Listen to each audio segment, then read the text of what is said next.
আসসালামু আলাইকুম। আলহামদুলিল্লাহ। কাছে কিংবা দূরে, দেশে কিংবা প্রবাসে সবাইকে শুভেচ্ছা জানিয়ে শুরু করছি অবজারভেশন আনলিমিটেডের 13তম পর্ব। সম্মানিত দর্শক, আজ নিজের ঢোল একটু নিজেই বাজাবো, কারণ যার ঢোল সে যদি নিজে ঢুলি না হয় তাহলে লোক জানবে না যে সে ঢোল বাজাতে জানে।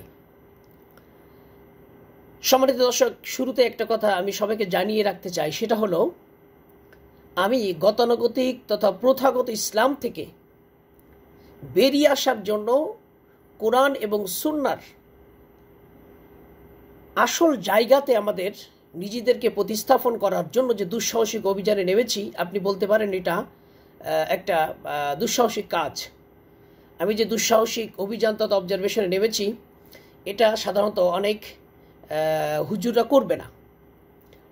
আমি আল্লামা কবি নজরুল ইসলামের সেই ধারাবাহিকতায় কথা বলতে চাই, কবি ফরুকের ধারাবাহিকতায় কথা বলতে চাই, যারা এই প্রথা ভেঙে, গতানুগতিক ইসলামের প্রথা ভেঙে গতানুগতিক মোল্লাতন্ত্রের বিরুদ্ধে যারা কথা বলেছিলেন, যারা ইসলামটাকে জিম্মি করে রেখেছে, যারা ইসলামটাকে বাপদাদার সম্পত্তি মনে করেছে, যারা ইসলামটাকে ইচ্ছামতো ব্যাখ্যা করেছে, আমি তাদের প্রথাগুলো ভাঙতে চাই। খুব স্পষ্ট করে বলতে চাই, আমাদেরকে প্রোডাক্টিভ মুসলিম হতে হবে, মডারেট ইসলামিস্ট হতে হবে। যদি আমরা মুক্তি পেতে চাই, কোরআন এবং সুন্নার রঙে নিজেদেরকে রাঙিয়ে নেওয়ার কোনো বিকল্প নাই, কিন্তু সেটা হতে হবে প্রথাগত প্রচলিত ইসলামের বাইরে। সম্মানিত হাজিরিন, আমি নিজের ঢোলাস কেন নিজে বাজাবো সেটা বলে রাখি। আপনারা আমাকে সাধারণত এখন অনেক ভিন্ন পোশাকে দেখতেছেন, ভিন্ন গেট আপে দেখছেন। অনেকে এটা মেনে নিতে পারছেন না যে বক্তা মানুষ, হুজুর মানুষ, তারা আবার এ ধরনের পোশাক কেন পরবে, তাদের এ ধরনের পোশাক পরার মাহাত্ম্য কী। বিষয়টা হলো, পোশাকের ব্যাপারে আল কোরআন কি বলেছে আমরা এটা আসলে ভাষা জেনেছি, আসল জায়গা থেকে, আদি সূত্র থেকে, আদি লিঙ্ক থেকে আমরা এগুলো দেখি না। আমি আজকে কোরআনের কয়েকটি আয়াত যেখানে পোশাক সম্পর্কে আল্লাহ রাব্বুল আলামিন কথা বলেছেন, আমি সেই জায়গাগুলো আপনাদেরকে একটু দেখাবো যে আল্লাহর নির্দেশনা কী ছিল আর প্রচলিত সমাজ ব্যবস্থায় পোশাকটাকে কোথায় নিয়ে যাওয়া হয়েছে। আমার এই বিচিত্র বর্ণের পোশাক আপনাদের অনেকের কাছে নতুনত্ব মনে হচ্ছে, অনেকের কাছে অতিরঞ্জিত মনে হচ্ছে, অনেকের কাছে পাগলামি মনে হতে পারে, কিন্তু পোশাক আভিজাত্যের প্রতীক, এটা আমরা জানি। এটা সৌন্দর্য বর্ধন করে, পোশাকে একজন মানুষের ব্যক্তিত্ব প্রকাশ পায়, আবার একজনের ব্যক্তিত্বের সীমাবদ্ধতা প্রকাশ পায়, আবার অনেকের কাছে এটা মানে পাগলের আচরণও মনে হতে পারে। কিন্তু কথা হলো, পোশাকের ব্যাপারে ইসলাম কি খুব কড়াকড়ি বা বাধ্যবাধকতা করেছে? তাহলে সেটা যদি না করে থাকে, তাহলে আমরা কেন আমাদের প্রচলিত ইসলামের ভিতরে পোশাক নিয়ে এত বাড়াবাড়ি শুরু করলাম? আমরা মনে করি মাদ্রাসার শিক্ষিত লোকগুলো, অর্থাৎ জুব্বা টুপি দাড়িওয়ালা লোকগুলা, পাগড়িওয়ালা লোকগুলো বুঝি ইসলামের আদি আসল একেবারেই ফরমালিন মুক্ত মুমিন এবং মুমিনা। টুপি পাঞ্জাবি দাড়ি যাদের নাই, জুব্বা পাগড়ি যাদের নাই, তারা কখনো পরিপূর্ণ মুসলিম হতে পারে না। এই মানে কি বলবো, এই মানে বাজে একটি ধারণা, এটা প্রথা ভাঙতে হবে। আচ্ছা, ছোট্ট একটা কথা দিয়ে শুরু করি। যাদের আমাদের ইউনিভার্সিটি স্যারদের কাছে পড়ার সুযোগ হয়েছে বা যাদের সংস্পর্শে দেওয়ার সুযোগ হয়েছে, তারা নিশ্চয় বলতে পারবেন তাদের জ্ঞানের পরিধি, তাদের জ্ঞানের মানে উচ্চতা, তাদের জ্ঞানের স্তরটা কোন মাপের। বিশেষ করে মাদ্রাসা শিক্ষিত আমরা হুজুর যারা বা যারা মাদ্রাসা শিক্ষকতা করেন, তাদের যে লেখাপড়ার যে এখন যে লেভেল, তাদের এখন পড়ালেখার যে দন্যতা, আচ্ছা তার সাথে কি আপনি ইউনিভার্সিটির স্যারগুলোকে মিলাতে পারেন? একটি ইউনিভার্সিটির স্যারের পাশে বাংলাদেশের খুব বেশি হুজুর টিকবে না, বিশেষ করে মাদ্রাসা ব্যাকগ্রাউন্ডের, হয়তো হাতে গোনা কয়েকজন পাওয়া যেতে পারে, কিন্তু অধিকাংশ ইউনিভার্সিটি স্যারদের যে জ্ঞানের যে একটা লেভেল, এই লেভেলের সাধারণত আরবি শিক্ষিত লোকগুলো খুব একটা খুঁজে পাওয়া যাবে না। তবে হ্যাঁ, ইউনিভার্সিটির স্যারেরা ইংলিশে বলেন, উর্দুতে বলেন, হিন্দিতে বলেন, ইংলিশে বলেন, আরবিতে বলেন, অনেকগুলো ভাষায় তারা পারদর্শী এবং অনেক জ্ঞানে তারা মানে জ্ঞানান্বিত। সেই তুলনায় মাদ্রাসা শিক্ষকেরা অনেক পিছিয়ে। তবে আমি একজনকে নিয়ে খুব চ্যালেঞ্জ করতে চাই, সেটা হচ্ছে আমাদের নরসিংদী জামিয়া কাসিমিয়ার সাবেক প্রিন্সিপাল, আমাদের উস্তাদুল আসাতিজা, উস্তাদের উস্তাদ আল্লামা সাইদ কামাল উদ্দিন জাফরি হাফিজাহুল্লাহ হুজুর, যাকে আমি বাংলাদেশের যে কোনো হুজুরের সঙ্গে চ্যালেঞ্জ করতে পারি, এবং তার সমকক্ষ সমতুল্য কোনো হুজুর, কোনো আপনার জেনারেল শিক্ষিত হোক আর মাদ্রাসায় শিক্ষিত হোক আছে বলে আমি মনে করি না। আমি পার্সোনালি আল মোস্তফা আমি মনে করি না যে আল্লামা কামাল উদ্দিন জাফরির সমতুল্য শিক্ষিত ব্যক্তি বাংলাদেশে কেউ আছেন, এটা আমি মনে করি না। সর্বদিক থেকে, একদিক থেকে না, ধরবেন ইংরেজি, ধরবেন উর্দু, ফার্সি, হিন্দি, তারপরে ধরবেন বাংলা, মানে উচ্চঙ্গের বাংলা বলবেন, আরবি বলবেন, ইংলিশ বলবেন, সকল দিক থেকে এক অলরাউন্ডার মাল্টি ট্যালেন্টেড পার্সন হচ্ছে আল্লামা কামাল উদ্দিন জাফরি হাফিজাহুল্লাহ, যার সঙ্গে আমি বাংলাদেশের কোনো শিক্ষিত লোককে আমি মিলাতে পারি না।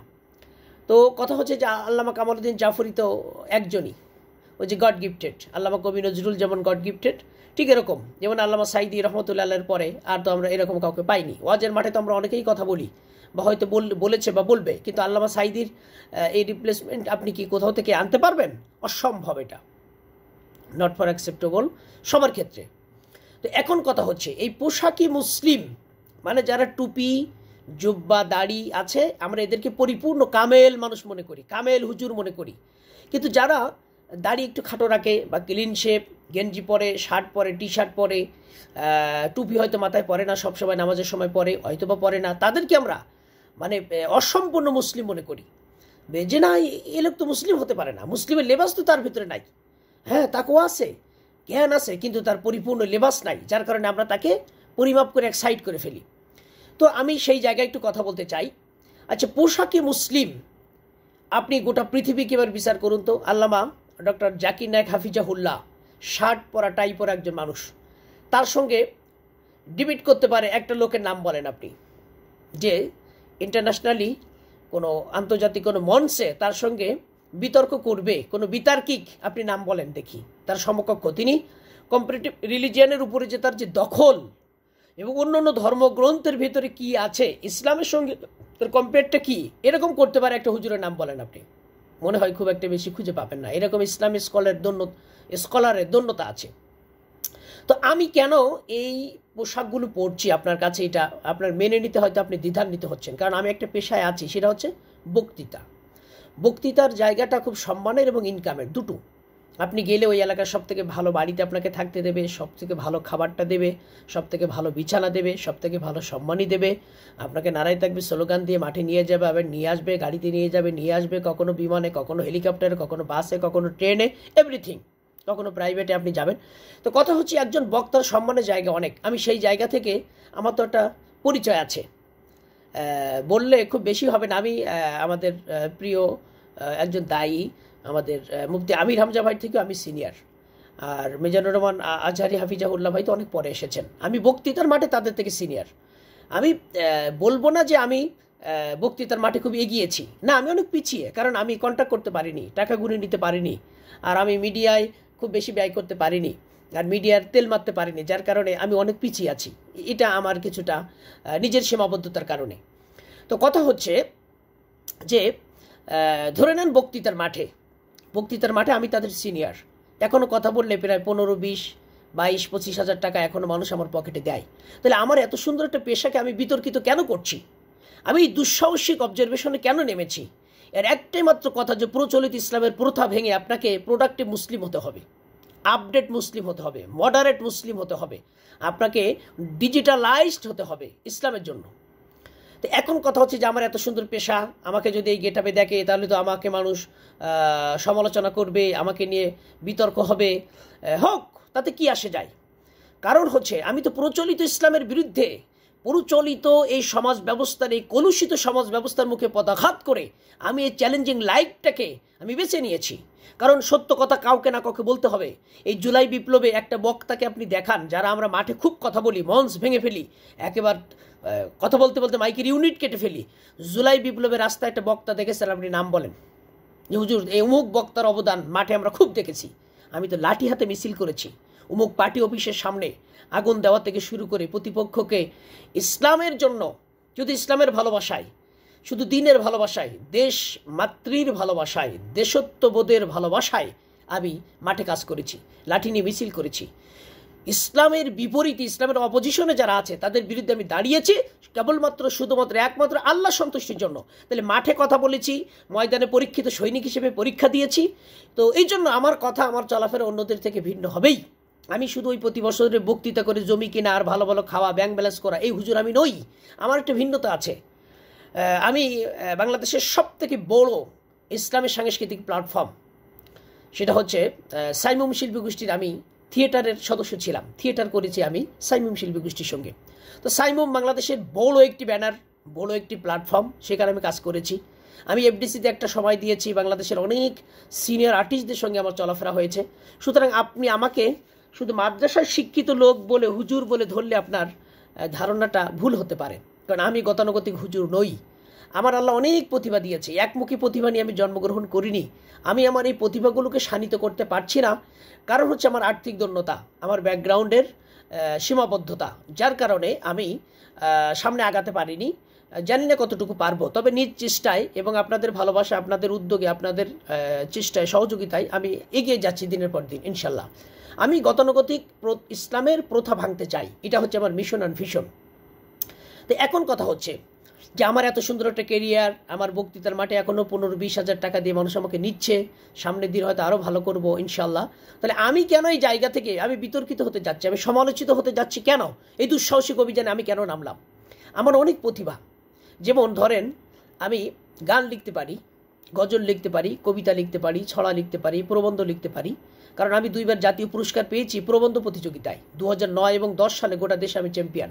চিনমৈত্রী সম্মেলন কেন্দ্রে আমাকে অ্যাওয়ার্ড দিয়েছে গত সরকার। তো কথা হচ্ছে আমি গোটা দেশে 2বার চ্যাম্পিয়ন। ভাষা সাহিত্যের উপরে আমার বক্তৃতা শুনলে অনেকেই প্রশ্ন করেন, হুজুর আপনি কি বাংলা নিয়ে পড়ালেখা করেছেন? না, আমি বাংলার ছাত্র না, তবে বাংলায় ভালো নাম্বার পেতাম। এটা আমার লাইফের একটা বৈশিষ্ট্য ছিল যে আমি বাংলা অনেক নাম্বার পেতাম। তো কথা হচ্ছে যে আমি যদি আপনার সঙ্গে সাধু ভাষায় কথা বলতে বলেন, আমি শুধু সাধু ভাষায় কথা বলতে পারি। আপনি যদি আমার আঞ্চলিক ভাষায় কথা বলতে পারেন, আমি শুধু আঞ্চলিক ভাষায় কথা বলতে পারি। আপনি যদি আমার শুধু চলিত ভাষায় কথা বলতে পারেন, আমি সেটাও পারি। আমি আরও কয়েকটা ভাষা ট্রাই করি, আপনারা আমার বক্তৃতার মাঝে সেটা দেখেছেন এবং বুঝেছেন। তো কথা হচ্ছে যে আপনি আমাকে একমুখী প্রতিভার জায়গা দেখলে হবে না। হয়তো বক্তৃতার মাঠে দেখেন জুব্বা পরে থাকি, টুপি পরে থাকি, দাড়ি, টুপি, জুব্বা সব গেট আপ ঠিক থাকে, এখানে সে গেট আপটা চেঞ্জ হলো কেন? কারণ আমি তো পোশাকে মুসলিম নই, আমি পোশাকে মুসলিমের প্রথা ভাঙতে চাই। আপনারা শার্ট প্যান্ট পরা লোকগুলোকে খুব বাঁকা চোখে দেখেন, খুব ছোট চোখে দেখেন, যে এরা পরিপূর্ণ মুসলিম না। যারা জুব্বা টুপি পরে থাকে এ তো আল্লাহ বলা লোক। কিন্তু পোশাকের ব্যাপারে কি বলেছেন একটু আমরা দেখে নিই। কয়েকটা আয়াতের অনুবাদ শুধু আমি আপনাদেরকে শোনাবো, কারণ সময় স্বল্পতা এখানে, যার কারণে অনেকগুলো আয়াত বলার সুযোগ পাবো না। খুব খেয়াল করেন, সূরা আরাফের 26 নম্বর আয়াতে আল্লাহ পোশাকের ব্যাপারে কি বলছেন, যে পোশাক নিয়ে আপনাদের অনেক বাড়াবাড়ি, পোশাক নিয়ে আপনারা অনেক মারামারি হাতাহাতি করেন, পোশাক নিয়ে আপনারা ট্যাগ লাগিয়ে দেন কাফের, বেদিন, মুশরিক। আমি সেই জায়গা থেকে একটু বলি। সূরা আরাফের 26 নম্বর আয়াতে মহান আল্লাহ তাআলা বলেন, হে মানব জাতি, আমি তোমাদের জন্য পোশাকের ব্যবস্থা করেছি, তোমাদের দেহের যে অংশ প্রকাশ করা দোষণীয় তা ঢাকার জন্য এবং তা সৌন্দর্য বর্ধনেরও উপকরণ। বস্তুত তাকওয়ার যে পোশাক সেটাই সর্বোত্তম। সূরা আরাফের 26 নম্বর আয়াত। আবার সূরা আরাফের 31 নম্বর আয়াতে মহান আল্লাহ তাআলা বলেন, হে আদম সন্তান, প্রতি সালাত তথা নামাজের সময় তোমরা সুন্দর পোশাক পরিধান করবে। সূরা আহজাবের 59 নম্বর আয়াতে আল্লাহ তাআলা বলছেন, হে নবী, আপনি আপনার স্ত্রীদের, কন্যাদের এবং মুমিন নারীদের বলুন তারা যেন তাদের চাদরের কিছু অংশ নিজেদের উপর টেনে দেয়। আবার সূরা আন-নূরের 30-31 নম্বর আয়াতে বলছেন, আর মুমিনদেরকে বলুন তারা যেন তাদের দৃষ্টি সংযত ও লজ্জাস্থানের হেফাজত করে, তারা যেন তাদের ঘাড় ও বক্ষ দেশে মাথার কাপড় দ্বারা আবৃত রাখে। সূরা আন-নূর। খুব ভালো করে বুঝেন এখানে পোশাকের ব্যাপারে কি বলা হয়েছে, আপনারা শুনলেন। আর বলবেন যে হুজুর এই তো ব্যাখ্যা দেওয়ার জন্য তো আবার অন্য কিতাবে যেতে হবে। নাউজুবিল্লাহ, আল্লাহ বলছে তিবিয়ানা লিকুল্লি শাইইন, কোরআনে আমি বিস্তারিত ব্যাখ্যা দিয়েছি, স্পষ্ট বিস্তারিত ব্যাখ্যার কিতাব হচ্ছে কোরআন।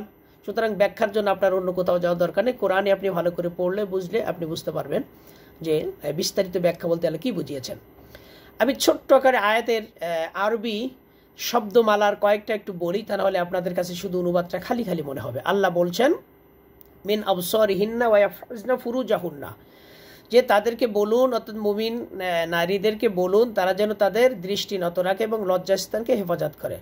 ওয়ালা ইবদিনা জিনাতাহুন্না, বলছে ওয়ালা ইবদিনা, এবং তারা যেন প্রকাশ না করে জিনাতাহুন্না, তাদের সৌন্দর্য, ইল্লা মা জহরা, যেটা স্বাভাবিকভাবে প্রকাশিত সেটা ব্যতীত তারা যেন তাদের সৌন্দর্য প্রকাশ না করে। খুব কথা বুঝবেন ভালো করে, ইল্লা মা জহরা, স্বাভাবিকভাবে যেটা প্রকাশ পায় সেটা ব্যতীত।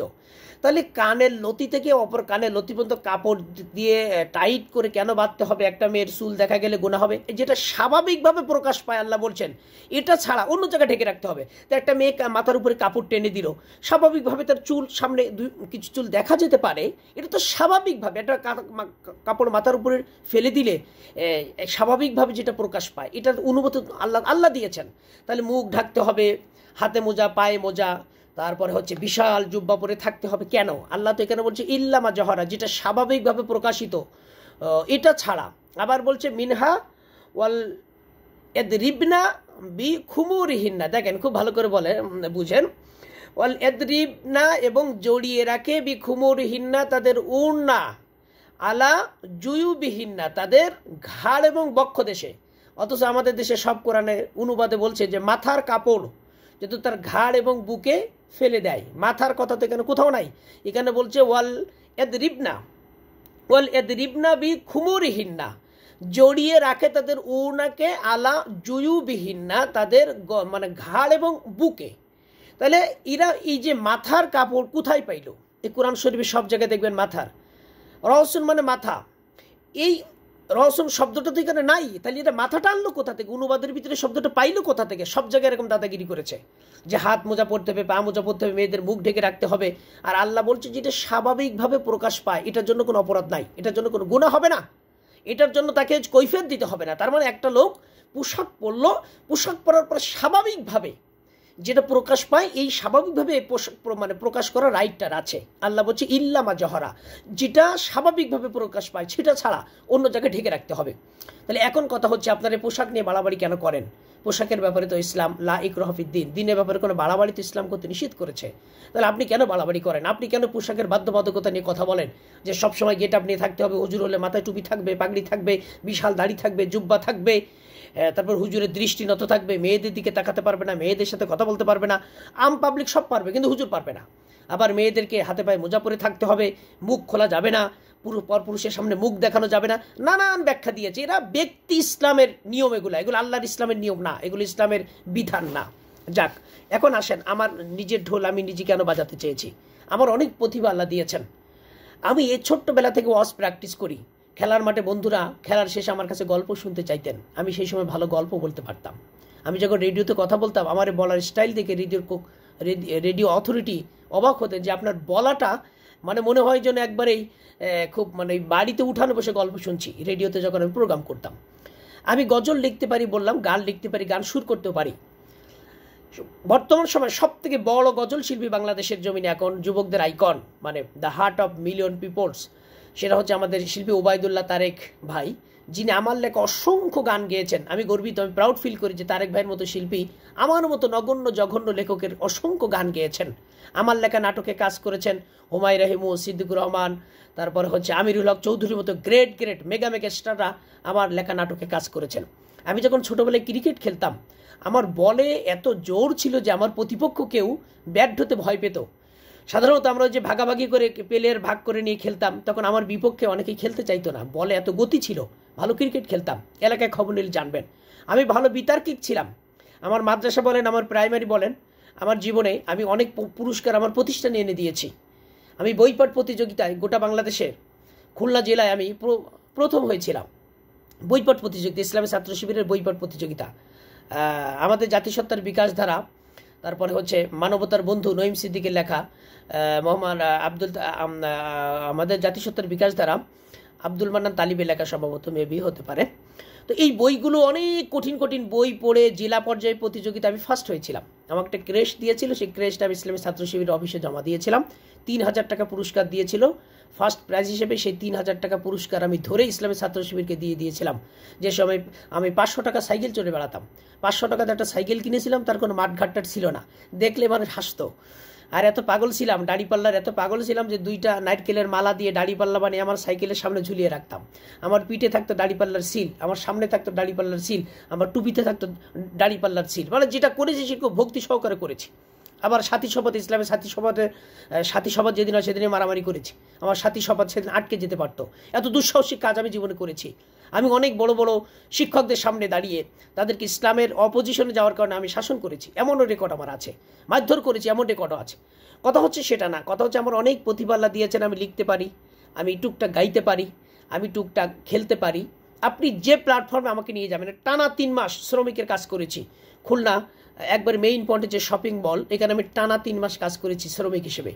সেন্টারিং বলেন, লেবারিং বলেন, মাটি কাটা বলেন, ধান কাটা বলেন, ধান রোয়া বলেন, বালি টানা বলেন, সিমেন্ট টানা বলেন, তারপরে রাজমিস্ত্রি জোগাড়ি বলেন, ভাটায় কাজ করা বলেন। টানা ভাটায় কাজ করেছি টানা 1 মাস, তারপরে মাটি কাটতে গেছি টানা 2 মাস। এরকম অসংখ্য রেকর্ড আমার জীবনে আছে। সুতরাং আপনি আমাকে প্রচলিত হুজুরের সাথে মিলাতে পারবেন না। আমি প্রচলিত ধারার বাইরের একজন মানুষ। অর্থাৎ আমাকে যদি আপনি প্রচলিত ধারায় মিলাতে যান, তাহলে আপনি অন্যদের সাথে আমার অনেক ডিফারেন্ট দেখবেন, যে আমি অন্যদের থেকে একটু ভিন্ন মাত্রায় চলতে বলতে অভ্যস্ত। যে দুঃসাহসিক কাজ আমি এখন করছি, আপনার কাছে এটা পাগলামি মনে হচ্ছে, আপনার কাছে এটা মনে হচ্ছে যে ভাই এটা করছে কি, তার এত সুন্দর একটা কেরিয়ার, এত সুন্দর একটা সম্মানের জায়গা, সেই জায়গা থেকে তিনি কেন সরে এসে এই পাগলামি শুরু করেছেন। আমি প্রচলিত প্রথাগত ইসলামের প্রথাকে ভাঙতে চাই। আমি কুসংস্কারাচ্ছন্ন ইসলামকে আমি পরিশুদ্ধ ইসলামের দিকে আনতে চাই। যারা ইসলামটাকে কুক্ষিগত করেছে, বাপদাদার সম্পত্তি মনে করে, নিজের পার্সোনাল অ্যাসেট মনে করে ইসলামের উপরে ছুরি চালিয়েছে, কলম চালিয়েছে, আমি তাদের এই প্রথার মুখে পদাঘাত করি। আমি এই পদাঘাত করে আপনাদের বলি যে আমি এই প্রথার মুখে পদাঘাত করি। পোশাকের ব্যাপারে ইসলাম কোনো বাড়াবাড়ি করেনি। লেবাসুত তাকওয়া, তাকওয়ার পোশাক বলতে হয়েছে। তাকওয়ার কোনো রং আছে? তাকওয়া তো আনছিন, এটা দেখা যায় না। তাহলে আপনি এই যে মেয়েদের উপরে বিরাট বোরখা চাপিয়ে দিলেন, হুজুরদের উপরে জুব্বা চাপিয়ে দিলেন, কোন আয়াতের দলিলের আলোকে আপনি এটা চাপালেন? আল্লাহ তো মেয়েদেরকে ঘাড়ে এবং বুকে কাপড় ফেলে দিতে বলেছে, এবং আরেক জায়গায় বলছে যে তারা তাদের দেহের উপরে যেন কিছু কাপড় টেনে দেয়। এখানে বলছে নিজেদের উপর টেনে দেয় কিছু অংশ, চাদরের কিছু অংশ নিজেদের উপর টেনে দেয়।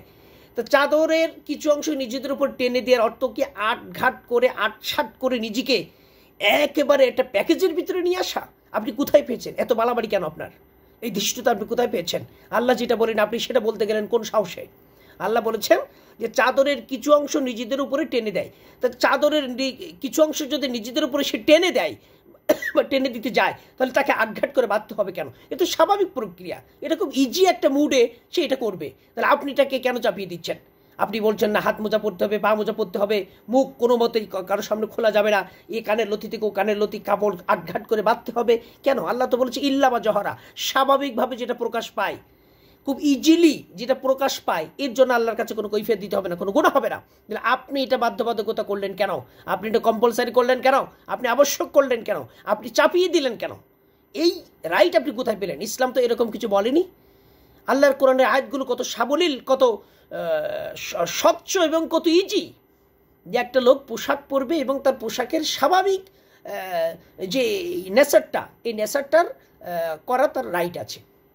যাই হোক, আমি বলছিলাম নিজের ঢোল আমি নিজে বাজাবো। আমি নিজের ঢোল নিজে বাজাতে যে বলছি, আপনি আমাকে অনেক প্রতিভায় দেখবেন ইনশাল্লাহ। যদি আল্লাহ আমাকে আমার প্রতিভাটাকে বিচ্ছরণ তথা প্রকাশ করার সুযোগ দেয়, আমার এই প্রতিভাটা যদি ব্লাস্ট হয়, তাহলে দেখবেন যে আমি অনেক প্রতিভায় নিজেকে আমি নিয়োজিত করবো ইনশাল্লাহ। বিশেষ করে অভিনয় আমাকে খুব টানে। আমি যখন সাইমুম শিল্পী গোষ্ঠীতে অভিনয় করতাম, বিশেষ করে আমাদের মোস্তাক ইসলাম মোস্তাক ভাই, বাংলাদেশের বিখ্যাত আবৃত্তিকারক, তিনি আমাকে মান্না ভাই বলে ডাকতেন।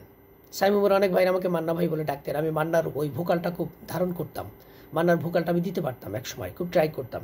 আমি চিত্রনায়ক মিঠুন ভাইয়ের সামনে মোস্তাক ভাইয়ের অনুরোধে মল্লিক ভাইয়ের অফিসে একদিনে মান্নার অভিনয় দেখিয়েছিলাম। তো মিঠুন ভাই এত বড় মেগা স্টার, বাংলাদেশের সব থেকে সফল চলচ্চিত্র বেদের মেয়ে জ্যোৎস্না সাইড নায়ক তিনি। বাংলাদেশ চলচ্চিত্রে নিজের লেখা 60টা সিনেমা আছে আমাদের মিঠুন ভাইয়ের, এবং তিনি শিল্পী সমিতির সভাপতি ছিলেন একসময়, শিল্পী লেখক সমিতির সভাপতি ছিলেন একসময়। তো মিঠুন ভাইয়ের সামনে মান্নার অভিনয় করে দেখানো একটা দুঃসাহসিক কাজ। মোস্তাক ভাই বলছে, মিঠুন ভাই, মোস্তফা ভাই কিন্তু মান্নার অভিনয় পারে। তো বলে, এটি দেখো তো দেখো। তো মান্নার সহযোদ্ধা, মান্নার সহকর্মী, মান্নার সাথে যিনি একাধিক ছবিতে অভিনয় করেছেন, সেই মিঠুন ভাইয়ের সামনে যখন আমি মান্নার অ্যাক্টিং করে দেখালাম, এই অ্যাক্টিং দেখে মিঠুন ভাই বলছে হ্যাঁ ও এরকম করতো। মিঠুন ভাই একদম এরকম আঙ্গুল তুলে বলছে হ্যাঁ ও এরকম করতো। তার মানে আমি এটা নিজের ভিতরে ধারণ করতাম, মান্নার সেই অ্যাক্টিংটা, সেই কণ্ঠটা। তো এখন আমি এটা আর প্র্যাকটিস করি না, বেদে অনেকদিন ভুলে গেছি। তো কথা হলো আমার অনেক প্রতিভা আল্লাহ দিয়েছেন, এই কারণে আমি একটা জায়গায় সীমাবদ্ধ থাকতে চাই না। বক্তৃতার মাঠে যারা ওয়াজ করে তারা তো জুব্বা টুব্বা পরে থাকে, বাজারে গেলেও জুব্বার গেট আপ ঠিক থাকে, বাড়িতে থাকলেও গেট আপ ঠিক থাকে, তারা অলওয়েজ একটা গেট আপে থাকে। বক্তা বলে কথা, লম্বা দাড়ি থাকবে, টুপি থাকবে, জুব্বা থাকবে, কথাবার্তায় খুব বিনয়ী হবে, একবার মানুষকে সালাম দেবে, বিশাল আকারে হুজুর, মানে তার কোনো মাইনাস পয়েন্ট থাকবে না, উচ্চবাচ্য করবে না, সে কোনো ঝুই ঝামেলায় যাবে না, সামাজিক কোনো কাজে তাকে খুঁজে পাওয়া যাবে না, তাকে গেলে জমি কেনা আর ভালো ভালো বড় মাছটা কিনবে, বড় মুরগিটা কিনবে, খাবে, এই তো হুজুর। আমাকে লোক নিয়ে যাবে, তাকবীর দিয়ে মঞ্চে তুলবে, পকেট ভর্তি টাকা দেবে, আমি ঝামেলায় যাবো কেন? আমি তো কোনো দলের না।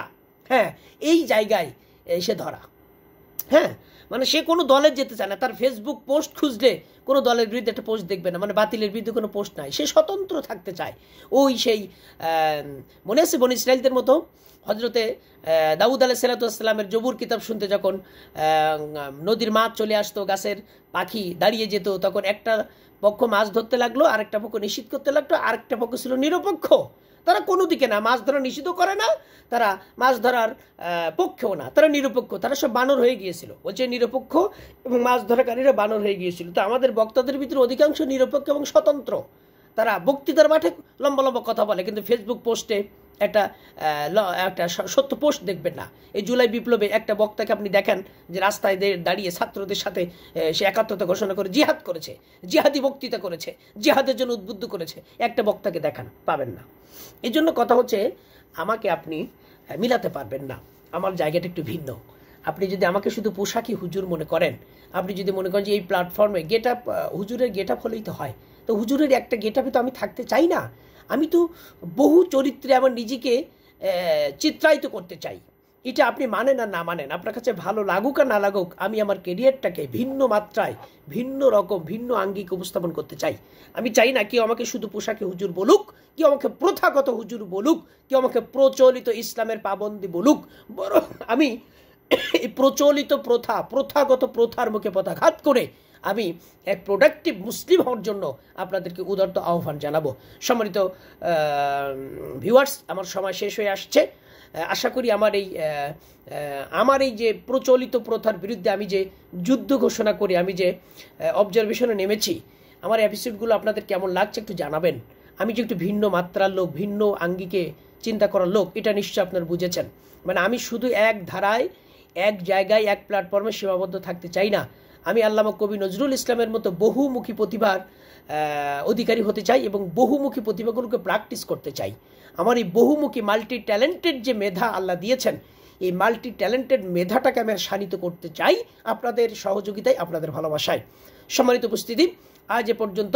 তো আমাকে আল্লাহ অনেক গুণ দিয়েছে। আমি খেলতে পারি, আমি শ্রমিক হিসেবে কাজ করতে পারি, আমি লিখতে পারি, আমি অভিনয় করতে পারি, আমি বক্তৃতা করতে পারি, আমি শিক্ষকতা করতে পারি, আপনি চাইলে যে কোনো পেশায় আমাকে প্রমোট করলে আমি যদি সেটা সানন্দে স্বাচ্ছন্দ্যে মেনে নিই তাহলে সেটা করতে পারি। মানে অনেক বিষয় আমার আল্লাহ কাজ করার সুযোগ দিয়েছে। সুতরাং আমি প্রত্যেকটা শাখায়, মানে আমার এই জ্ঞানের প্রত্যেকটি শাখায় বা আমার মেধার প্রত্যেকটি শাখায় আমি কাজ করতে চাই, অবাধ বিচারণ করতে চাই, মুক্ত আকাশে, মুক্ত মনে। তার জন্য উন্নত মনের সংস্কৃতি মনা লোক হতে হবে, এটা আমি জানি। সম্মানিত হাজিরিন, তো অনেক কথা বলে ফেললাম, ক্ষমা সুন্দর দৃষ্টিতে দেখবেন। আমি গুনাহগার, অনেক কথায় অসঙ্গতি থাকতে পারে, অনেক কথা ভুল হতে পারে, আমাকে মাফ করবেন, পরামর্শ দিবেন, কমেন্ট করবেন, যদি পারেন একটু কষ্ট হোক, নাহলে একটা শেয়ার দিবেন। আছি পাশে থাকবেন চালাই। তাহাজ্জুদ পড়ে আপনাদের জন্য দোয়া করলাম। প্রতিটা পর্বে এটা কেন বলি, তাহাজ্জুদ আপনিও নিয়মিত ধরুন, তাহাজ্জুদ গুজারি হয়ে যান। তাহাজ্জুদের দোয়া কখনো ব্যর্থ হয় না। আমার ভিডিওগুলোতে আমি ভিউ আলহামদুলিল্লাহ আগের থেকে ভালো পাচ্ছি। এগুলো আমার তাহাজ্জুদের দোয়া যে আল্লাহ আমার ভিডিওগুলো ভাইরাল করে দিন। আল্লাহ আমার যারা ভিউয়ার্স, আমার যারা ফলোয়ার, আল্লাহ আপনি তাদেরকে কল্যাণ দান করুন, তাদের আর্থিক সচ্ছলতা দান করুন। আল্লাহ নেটে যারা ভালো কন্টেন্ট বানায় আপনি তাদের ভাইরাল করুন, তাদের রিজিকের ব্যবস্থা করুন। আমি গাজা থেকে শুরু করে এই যে একটু আগে আমার জনি ভাই ফ্রান্স থেকে কথা বলছিলাম, এক বড় মাপের একজন বুদ্ধিজীবী মানুষ, তার কথাগুলো এত ভাল লাগে। দীর্ঘ প্রায় 1 ঘন্টা আমরা ফোনে কথা বলেছি, এই বিষয়গুলো শেয়ার করতেছিলাম। যাই হোক আমার ভাইরা, আমার কথাগুলো ভুল হলে ক্ষমা সুন্দর দৃষ্টিতে দেখবেন। এই বকবকানি হয়তো অনেকের কাছে বিরক্তকর, বিব্রতকর মনে হবে, অসমীচীন মনে হবে, অসংলগ্ন মনে হবে, হোক বলতে বলতে একদিন বক্তা হয়ে যাব, লিখতে লিখতে একজন লেখক হয়ে যাব, গাইতে গাইতে একজন গায়ক হয়ে যাব, বলতে বলতে একজন সমালোচক হয়ে যাব, আর জীবনে কাজ করতে করতে একজন কর্মকার হয়ে যাব। আমার ভাইরা, তো যাই হোক, অনেক কথা বললাম, ভুল ত্রুটি হলে আবারও ক্ষমা চেয়ে নিচ্ছি। দেখা হবে আবার পরবর্তী কোনো এপিসোডে। ততক্ষণ ভালো থাকবেন। আজকে এ পর্যন্ত। গদ্দার সেভি আজাদি, জালিম সেভি আজাদি, আজাদি জিন্দাবাদ, আজাদি জিন্দাবাদ, আজাদি জিন্দাবাদ।